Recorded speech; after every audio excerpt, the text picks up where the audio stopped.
Hello friends, welcome to our channel. আপোনাক সকলোকে প্ৰাগজ্যোতিষ চেনেললৈ স্বাগতম জনাইছো। আমি ইতিমধ্যে অসমৰ এক্সামৰ ৰিলেটেড বহুত এটা ইম্পৰ্টেন্ট ভিডিও আমাৰ চেনেলত আপলোড কৰিলো।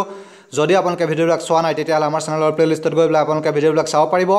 আৰু যদি ভিডিওবিলাক ভাল পায় তেতিয়াহলে আমাৰ চেনেলটো সাবস্ক্ৰাইব কৰি ল'ব কাৰণ আগলৈ কিছুমান গুৰুত্বপূৰ্ণ ভিডিও আপোনালোকে আমাৰ চেনেলত পাই থাকিব। আজি আমি এটা অতি গুৰুত্বপূৰ্ণ টপিক অসমৰ সকলো ধৰণৰ এক্সামতে এনেকুৱা ধৰণৰ কোৱেশ্চন দেখা পোৱা যায়। এই টপিকটোৰ ওপৰত লৈ আহিছো হৈছে হেতু টপিকটো হৈছে আপোনালোকৰ বট এণ্ড ষ্ট্ৰীম। বট এণ্ড ষ্ট্ৰীমৰ ওপৰত আপোনালোকৰ কোৱেশ্চন অহা দেখা পোৱা যায়। সো বট এণ্ড ষ্ট্ৰীমৰ ৰিলেটেড কোৱেশ্চনবিলাক কেনেকুৱা ধৰণে কৰিব লাগিব, ইয়াৰ ৰিলেটেড টপিকবিলাক কেনেকুৱা ধৰণৰ হয় এই সকলো কথা আজিৰ ভিডিওটো আমি জানিবলৈ চেষ্টা কৰিম। আহক আজিৰ ভিডিওটো আমি ষ্টাৰ্ট কৰোঁ। পোনপ্ৰথমে বট এণ্ড ষ্ট্ৰীমৰ কথা জানিবলৈ হ'লে কেইটামান টপিক আপোনালোকে কেইটামান তথ্য আপোনালোকে জানি লোৱাটো দৰকাৰ হয়। এই তথ্যকেইটা হৈছে প্ৰথমতে হৈছে আপোনালোকৰ ষ্ট্ৰীম। ষ্ট্ৰীম হৈছে এনেকুৱা এটা বস্তু যিটো আপোনালোকৰ কি হয় সদায় পানীটো কি হয় মুভমেণ্ট কৰি থাকে, ৰাইট। ৰিভাৰ যেনেকৈ পানীটো আপোনালোকৰ ওপৰৰ পৰা তললৈ মুভমেণ্ট কৰি থাকে, ঠিক তেনেদৰে ষ্ট্ৰীমতো কি হয় ওপৰৰ পৰা তললৈ মুভমেণ্ট কৰি থাকে, ৰাইট। এতিয়া যেতিয়া আপোনাক কোৱা হয় যে আপষ্ট্ৰীম বা ডাউনষ্ট্ৰীম, এতিয়া আপষ্ট্ৰীম মানে ডাউনষ্ট্ৰীম মানে কি হয়নো সেই বস্তুটো আমি জানিব লাগিব, তেতিয়াহে আমি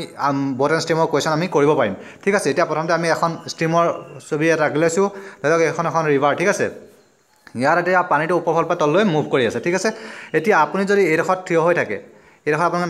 ধৰি লওক নাও এখন আপুনি লৈ আছে, ঠিক আছে। এইডোখৰ নাওখন লৈ পেলাই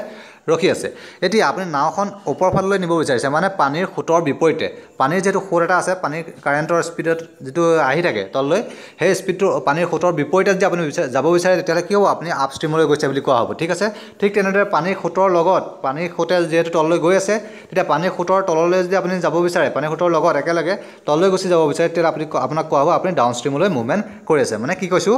যদি এখন নদী হয়, নদীখনত আপোনালোকৰ পানী মুভমেণ্ট কৰিছে ওপৰফালৰ পৰা তলৰফাললৈ, ৰাইট। এতিয়া যদি আপুনি এই ঠাইডোখৰৰ পৰা আপুনি ওপৰফাললৈ যাবলৈ বিচাৰে, মানে আপোনালোকে নদীখনৰ ওপৰলৈ যাব বিচাৰে, মানে কাৰেণ্টৰ বিপৰীতে যাব বিচাৰে, তেতিয়াহ'লে আপুনি কোৱা হ'ব আপুনি আপষ্ট্ৰীমলৈ গৈছে। আৰু যদি কাৰেণ্টৰ লগত আপুনি তললৈ যাব বিচাৰিছে তেতিয়াহ'লে আপোনাক কোৱা হ'ব আপুনি ডাউনষ্ট্ৰীমলৈ মুভমেণ্ট কৰিছে। নিশ্চয় বুজি পাইছে আপষ্ট্ৰীম আৰু ডাউনষ্ট্ৰীমৰ বস্তুটো কি হয়। ঠিক তেনেদৰে এতিয়া আপোনালোকক আৰু এটা বস্তু ইয়াৰ ৰিলেটেড, সেইটো হৈছে আপোনালোকৰ ষ্টিল ৱাটাৰ। ষ্টিল ৱাটাৰ মানে কি, মানে ষ্টিল শব্দটোৰ অৰ্থ হৈছে আপোনালোকৰ ৰখি থকা, ঠিক আছে। ৰখি থকা ৱাটাৰ মানে এতিয়া আপুনি ৰখি থকা ৱাটাৰ ক'ত পাব, নদীখনত আপুনি কাহানিও ৰখি থকা ৱাটাৰ নাপায়, ৰাইট। নদীখনত পানী সদায় ওপৰফালৰ পৰা তললৈ মুভমেণ্ট কৰি থাকিব, কিন্তু ৰখি থকা ৱাটাৰ ক'ত পাব আপুনি, যদি এটা পুখুৰী আছে, পুখুৰীৰ পানীটো সদায় ৰখি থাকে, ঠিক আছে। বা আপুনি এটা হ্ৰদত গ'ল, হ্ৰদৰ পানীটো সদায় ৰখি থাকিব, ৰাইট। সিহঁতৰ কাৰেণ্টটো ওপৰফালৰ পৰা তললৈ তেনেকুৱা ধৰণৰ মুভমেণ্ট কোনো নাথাকে, ৰাইট। এতিয়া আপোনাক কোৱা হয় যে ৰখি থকা পানীত এখন নাৱে আপোনালোকৰ 6 কিলোমিটাৰ স্পীডত গৈ আছে, ঠিক আছে। এখন নাৱে আপোনালোকৰ 6 কিলোমিটাৰ স্পীডত মুভমেণ্ট কৰে, মানে নাওখনে ৰখি থকা পানী দি 6 কিলোমিটাৰ স্পীডত যাব পাৰে। এতিয়া আপোনাক যদি কয় যে নদীখনৰ আপষ্ট্ৰীমলৈ যদি নাওখন যাবলৈ দিয়া হয়, মানে ধৰি লওক এইডোখৰত নাওখন আপোনাৰ আছে, নাওখনে আপুনি আপষ্ট্ৰীমলৈ যাব বিচাৰিছে, যিহেতু নাওখনে 6 কিলোমিটাৰ স্পীডত যাব পাৰে। আৰু যদি পানীৰ কাৰেণ্টৰ স্পীডটো যদি 1 কিলোমিটাৰ স্পীড হৈ যায়, ঠিক আছে, ধৰি লৈছোঁ আমি 1 কিলোমিটাৰ স্পীড বুলি। এতিয়া যদি কাৰেণ্টৰ স্পীডটো 1 কিলোমিটাৰ হয়, তেতিয়াহ'লে আপোনালোকৰ নাওখনে কিমান স্পীডত যাব ওপৰলৈ বা তললৈ, আপোনাৰ নাওখনৰ ডাউনষ্ট্ৰীমলৈ কিমান স্পীডত যাব, সেইটো তেনেকুৱা ধৰণৰ কুৱেশ্যন আহে। এতিয়া মন কৰিব, যদি আপোনাৰ 6 কিলোমিটাৰ স্পীডত ৰখি থকা পানীত যাব পাৰে বুলি কৈছে, ৰাইট। যদি নাওখন আমি স্পীড এডোখৰত আপুনি নাওখন নচলাওঁ, ৰাইট, নাওখন এডোখৰত আমি জাষ্ট দি দিছোঁ, নদীখনত কোনো স্পীড নাওখনত আমি ৰখা নাই, জাষ্ট আমি নাওখন ইয়াত নমাই দিছোঁ, তেতিয়া নাওখন কি হ'ব, এঘণ্টাৰ পাছত নাওখন অট'মেটিকেলি কি হ'ব, তললৈ গুচি যাব। কাৰণ নদীখনৰ কাৰেণ্টৰ স্পীড, পানীৰ স্পীড এটা আছিলে, যাৰ কাৰণে পানীৰ স্পীডটো কিমান আছিলে, 1 কিলোমিটাৰ আছিলে, ৰাইট। এতিয়া নাওখনে এঘণ্টাত কি কৰিব, 1 কিলোমিটাৰ দূৰলৈ তললৈ গুচি যাব, ৰাইট। মানে যিহেতু নদীখনৰ আপোনাৰ পানীখিনিৰ কাৰেণ্ট আছিলে 1 কিলোমিটাৰ স্পীড, চ' পানীৰ কাৰেণ্ট আপোনালোকৰ তললৈ লৈ গুচি গ'ল। এতিয়া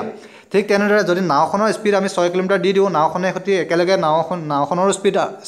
আপুনি 6 কিলোমিটাৰ স্পীডত ষ্টাৰ্ট কৰি দিলে, তাৰপিছত নদীখনৰ কাৰেণ্টৰো 1 কিলোমিটাৰ স্পীড আছে, তেতিয়াহ'লে কি হৈ যাব, নাওখনে যিহেতু 6 কিলোমিটাৰ নিজেই ট্ৰেভেল কৰিবই, তাৰ উপৰি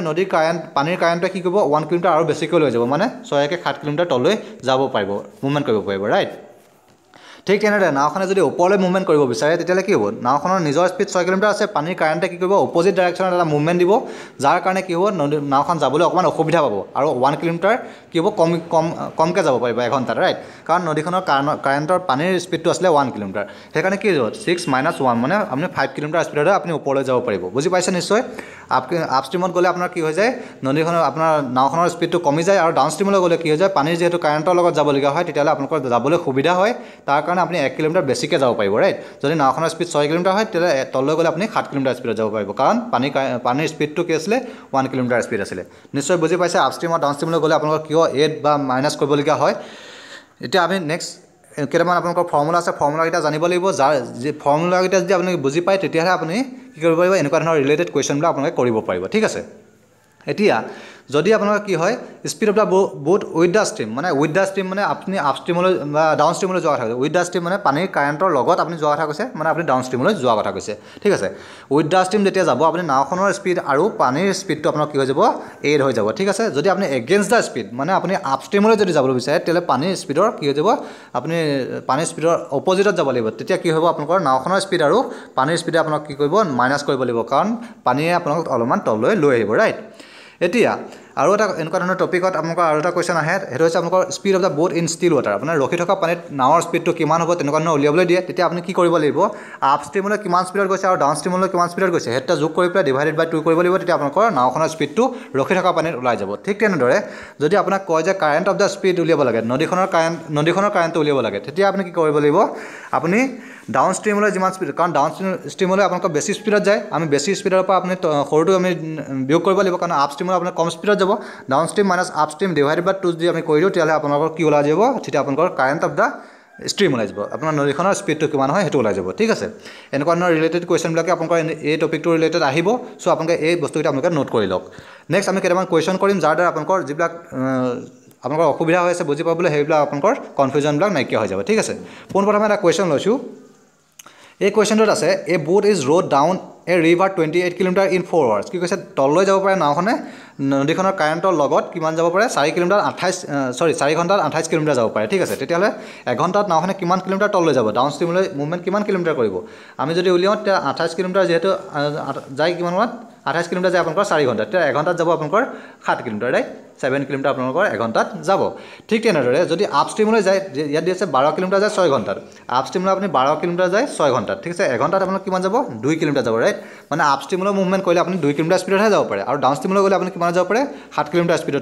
স্পীড কৰি পেলাই আপুনি যাব পাৰে এতিয়া আপোনাক সুধিছে যে find the speed of the boat আপুনি নাওখনৰ স্পীডটো উলিয়াব লাগে ঠিক লগতে আপোনালোকৰ ৰিভাৰখনৰ স্পীডটো উলিয়াব লাগে এতিয়া নাওখনৰ স্পীড উলিয়াবলৈ আমি ফৰ্মুলা ইতিমধ্যে পাইছোঁ কি পাইছোঁ নাওখনৰ স্পীড যদি উলিয়াবলৈ হয় তেতিয়াহ'লে আপুনি কৰিব লাগিব up stream divided by plus downstream divided by 2 কৰিব লাগিব আৰু স্পীড অফ দ্য কাৰেণ্ট যদি আপুনি নদীখনৰ স্পীড উলিয়াবলৈ বিচাৰে তেতিয়া downstream minus upstream divided by 2 কৰিব লাগিব ৰাইট এতিয়া এইটো যদি আমি কৰিবলৈ যাওঁ তেতিয়াহ'লে নদীখনৰ আমি নাওখনৰ স্পীড আপ ষ্ট্ৰীমত কিমান পাইছিলোঁ আপ ষ্ট্ৰীমলৈ গ'লে আপুনি 2 কিলোমিটাৰ স্পীডত যাব পাৰে আৰু ডাউন ষ্ট্ৰীমলৈ গ'লে আপুনি 7 কিলোমিটাৰ স্পীডত যাব পাৰে ৰাইট ডিভাইড বাই 2 যদি কৰা হয় তেতিয়াহ'লে আপোনাৰ কি ল'ব নাওখনৰ স্পীড ওলাই যাব আমাৰ নাওখনৰ স্পীড ওলাই যাব ৰাইট ষ্টিল ৱাটাৰত নাওখনৰ স্পীড ওলাই যাব এতিয়া আমি যদি এইটো কৰোঁ তেতিয়াহ'লে আপোনাক পাই যাব 9 ডিভাইডেড বাই 2 ইকুৱেল টু আপোনাৰ 4.5 কিলোমিটাৰ পাৰ আৱাৰ মানে আপুনি ষ্টিল ৱাটাৰত আপুনি নাওখনে কিমান কিলোমিটাৰ স্পীডত যাব পাৰিব 4.5 কিলোমিটাৰ স্পীডত যাব পাৰিব ঠিক তেনেদৰে আপোনাক যেতিয়া কৈছে যে ৰিভাৰখনৰ স্পীডটো কিমান হয় নদীৰ পানীখিনি কাৰেণ্টৰ স্পীডটো কিমান হয় তেতিয়াহ'লে আপুনি কি কৰিব লাগিব downstream minus upstream ডাউন ষ্ট্ৰীমত আপুনি যাব পাৰে 7 কিলোমিটাৰ স্পীডত আপ ষ্ট্ৰীমত আপুনি 2 কিলোমিটাৰ স্পীডত যাব পাৰে ডিভাইডেড বাই 2 যদি কৰোঁ তেতিয়া আমি কি পাই যাম current of the water right তেতিয়া আপুনি কি হৈ যাব 7 minus 2 equal 5 divided by 2 equal আপোনালোকৰ আহিলে 2.5 kilometre per hour speed 2.5 kilometre per hour স্পীডত আপুনি কি কৰিব পাৰিব আমাৰ 2.5 কিলোমিটাৰ স্পীডত আপোনাৰ ৰিভাৰখনৰ স্পীডটো থাকিব ৰাইট এতিয়া এই বস্তুটো আপোনালোকে ঠিক এনেধৰণে নোট কৰি লওক তেতিয়াহ'লে আপোনালোকৰ বুজি পোৱাত সহায় হ'ব ইয়াৰ ওপৰত লিখা আছে ডাউন ষ্ট্ৰীমৰ স্পীডটো কি কৈছে যিহেতু আপোনালোকৰ 28 কিলোমিটাৰ 4 ঘণ্টাত যাব পাৰে এঘণ্টা আপুনি 7 কিলোমিটাৰ স্পীডত যাব পাৰিব আপ ষ্ট্ৰীমলৈ আপুনি যিহেতু 6 ঘণ্টাত 12 কিলোমিটাৰ যাব পাৰে তেতিয়া এঘণ্টাত যাব পাৰিব আপুনি 2 কিলোমিটাৰ স্পীডত যাব পাৰিব এতিয়া স্পীড অফ দ্য বোট লিখা ফৰ্মুলাটো হৈছে downstream plus upstream divided by 2 এইটো আমি ফৰ্মুলা ইউজ কৰিছোঁ ফৰ্মুলা ইউজ কৰাৰ পিছত আপোনালোকে 4.5 কিলোমিটাৰ স্পীড মানে আপোনাৰ নাওখনৰ স্পীড ৰখি থকা পানীত 4.5 কিলোমিটাৰ স্পীডত তেওঁ যাব পাৰিব ঠিক তেনেদৰে স্পীড অফ দ্য কাৰেণ্ট নদীখনৰ স্পীডটো কিমান হয় সেইটো যদি উলিয়াব দিয়ে তেতিয়া downstream minus upstream divided by 2 কৰিব লাগে ফৰ্মুলাটো ইউজ কৰাৰ পিছত আমি 2.5 কিলোমিটাৰ স্পীডটো পালোঁ নিশ্চয় বুজি পাইছে যদি কিবা অসুবিধা পাইছে তেতিয়াহ'লে আমাক কমেণ্ট কৰিব আমি নিশ্চয়কৈ বুজাই দিবলৈ চেষ্টা কৰিম নেক্সট কুৱেশ্যনটো চাব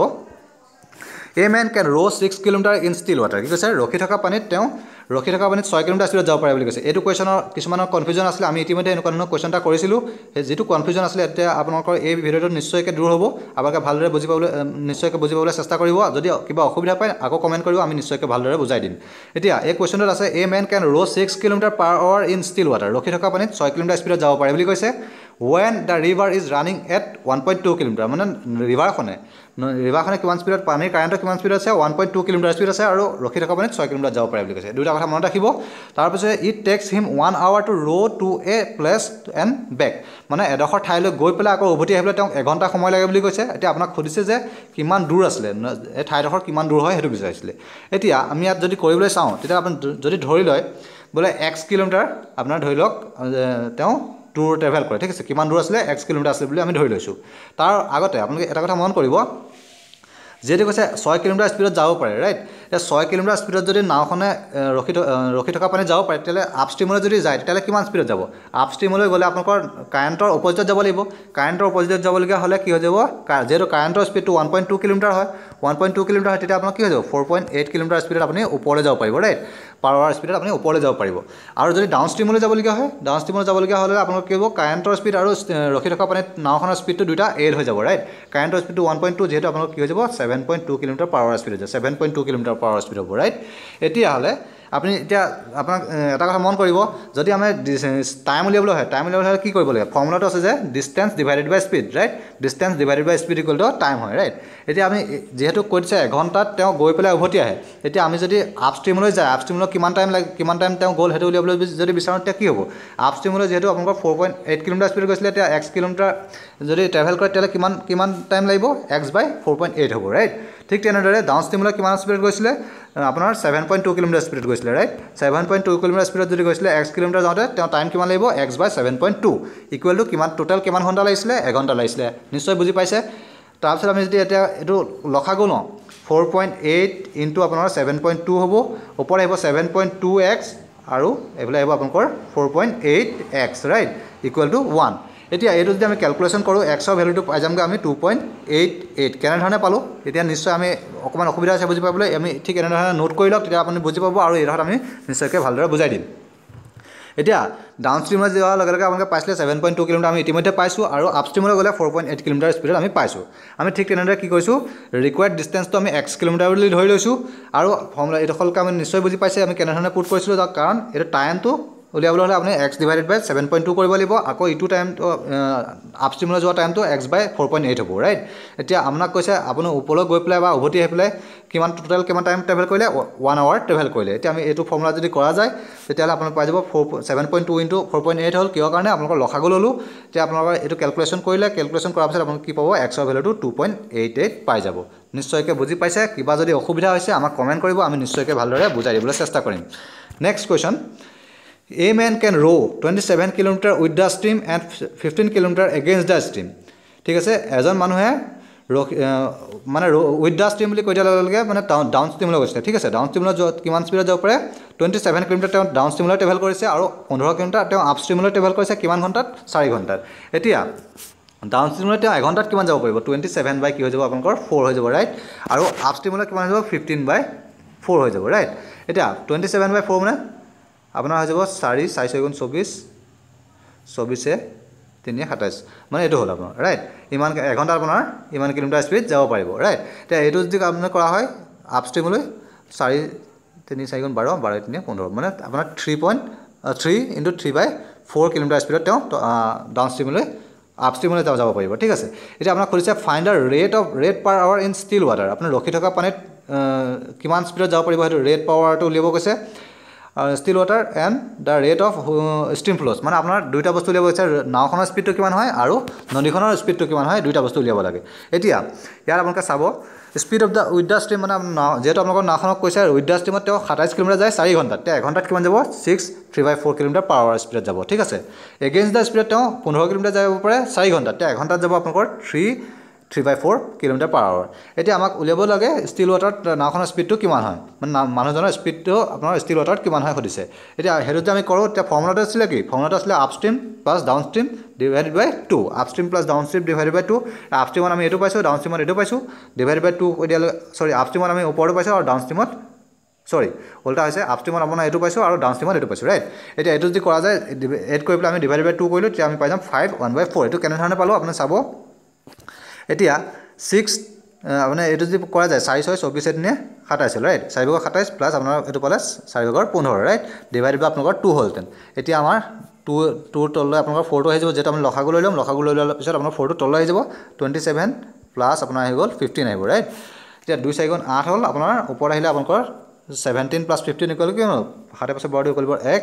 2 1 4 40 2/8 এতিয়া 42/8 যদি কৰা যায় 2 গ'লে 2 4 8 2 2 21 42 ৰাইট এতিয়া 21/4 যদি আমি কৰোঁ 4 5 গুণ 20 20 21 5 সমষ্টি 4 ভাগৰ 1 টো পালোঁ ৰাইট এতিয়া 5 সমষ্টি 4 ভাগৰ 1 কিলোমিটাৰ পাৰ আৱাৰ স্পীডত তেওঁ কি হৈছে ৰখি থকা পানীত তেওঁ যাব পাৰে নিশ্চয় বুজি পাইছে এইটো কেনেধৰণৰ কেলকুলেশ্যন কৰা হৈছে তাৰপিছত স্পীড অফ দ্য ষ্ট্ৰীমটো কিমান স্পীড হয় সেইটো আমাৰ ফৰ্মুলাটো আছিলে কি downstream minus upstream divided by 2 ডাউন ষ্ট্ৰীমলৈ যিহেতু 6 সমষ্টি 4 ভাগৰ 3 গৈছে আৰু আপ ষ্ট্ৰীমলৈ 3 সমষ্টি 4 ভাগৰ 3 গৈছে এতিয়া 6 সমষ্টি 4 ভাগৰ 3 পৰা আমি 3 সমষ্টি 4 ভাগৰ 3 টো বিয়োগ কৰিছোঁ ডিভাইডেড বাই 2 কৰিছোঁ এতিয়া 1.5 কিলোমিটাৰ স্পীড পাইছোঁ কেনেধৰণে পালোঁ আপোনাৰ এইটো 4 ভাগৰ 27 মাইনাছ 4 ভাগৰ 15 ডিভাইডেড বাই 2 আছে এইটো যদি কৰা যায় আপোনালোকৰ ঠিক তেনেদৰে আগৰটো নিচিনাকৈ 2 × 4 হ'ব ওপৰত আপোনাৰ 27 মাইনাছ 15 আহিব মানে আপোনাৰ 27 মাইনাছ 15 মানে কিমান 12 ৰাইট 12 বাই আপোনাৰ 4 পালে 12/8 পাইছে ৰাইট 12/8 4 গ'লে 4 গুণত 4 কৰিলোঁ 4 3 গুণ 12 3 ভাগৰ 2 ভাগৰ 3 2 ভাগৰ 3টো আমি 1 সমষ্টি 2 ভাগৰ 1 বুলি লিখিব পাৰিম হাফ মানে কি 0.5 মানে সেইটো কাৰণে আমি লিখিছোঁ 1.5 কিলোমিটাৰ পাৰ আৱাৰ স্পীড এতিয়া নিশ্চয় বুজি পাইছে 1.5 কিলোমিটাৰ পাৰ আৱাৰ স্পীড কেনেকৈ ধৰণে ওলাইছে এই কুৱেশ্যনকেইটা আপোনালোকে নোট কৰি ল'ব এই কুৱেশ্যনকেইটা আপোনালোকৰ কাৰণে এক্সামৰ কাৰণে অতি গুৰুত্বপূৰ্ণ হ'ব এনেকুৱা ধৰণৰ কুৱেশ্যন আপোনালোকৰ এক্সামত আহিব আজিৰ ভিডিঅ'টো আমি এইকেইটা কুৱেশ্যনে দিছিলোঁ যদি আপোনালোকে ভাল পাইছে তেতিয়াহ'লে আমাৰ চেনেলটো ছাবস্ক্ৰাইব কৰিব লগতে ভিডিঅ'টো লাইক আৰু শ্বেয়াৰ কৰি দিব ধন্যবাদ